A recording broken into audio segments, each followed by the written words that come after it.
Hello, ladies and gentlemen, boys and girls, people of all ages, sexualities, and identities, and welcome back to another comic book review. And today's comic book is Mockingbird, Huntress, Series 1. So, without further ado, let's get into the gist of it. Mockingbird, Huntress is pretty much a Groundhog Day situation. We're introduced to Shield's agent, Mockingbird. Agent 19 to be specific. And essentially, she's gone to the hospital because she keeps needing to have checkups. As she mentions in her little bit of narration throughout the comic book, superheroes go through a lot. They get radiation sickness, they get put in dense places, they even get sent to outer space. So it's not unlikely that they may bring back a lot of things with them and may come under strain after a lot of different symptoms from a lot of different planets. So, what does this mean? Well, essentially, it means that she has to go to the hospital, uh, give them samples, give them parts of her blood, and pretty much just get tested to see whether she's having any symptoms or anything's going wrong.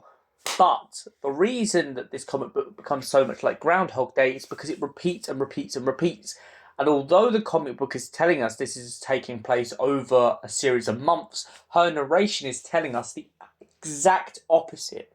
Her narration is implying that everything is happening to her on the exact same day, just in different situations. She seems to be turning up, and apparently, by the analysis of the facility, they believe her to have powers. Now, Mockingbird, to her own abilities and her own knowledge, knows that she doesn't have any superpowers. So the fact that she manages to move a ball, but not manages to pick up anything to do with cards, is very strange to her.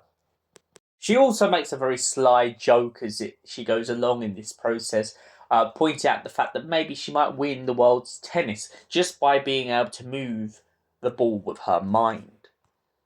Also, as the story goes along, and even since the beginning of this, we are given this subtle hint that things aren't quite what they seem when she starts to see hallucination of zombies. These zombies are ghostly white figures which seem to be animated behind every individual in the lab.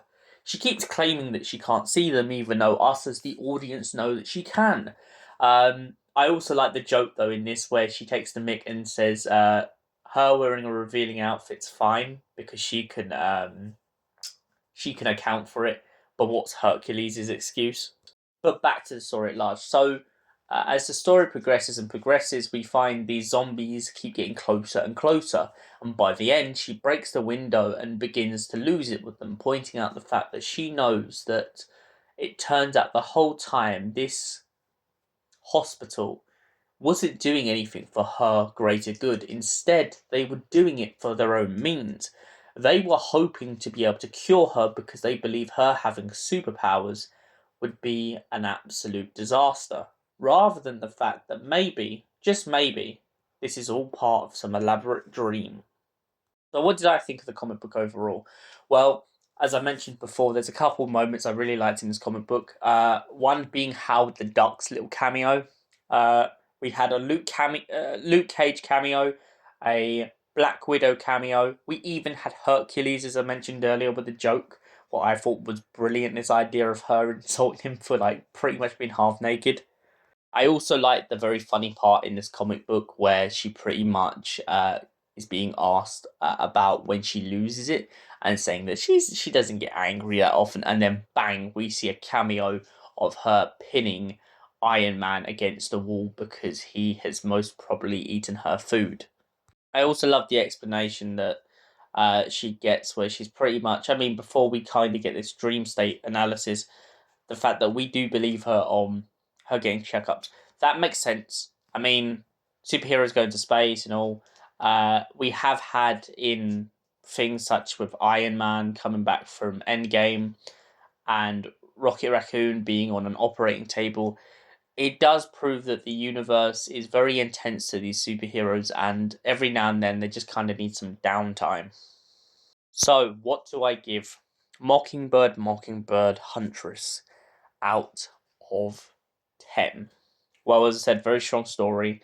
I love the fact that we kind of break the fourth wall a lot. I love the idea of Groundhog Day and different superheroes going to this clinic. I also like the fact that super powers had something to play into it, and the way that the uh, paranoia sets in. And for that reason, I give Mockingbird, Huntress a solid 8 out of 10. Thank you for watching, and we'll see you in the next comic book review. Until then, goodbye, stay beautiful, you gorgeous people.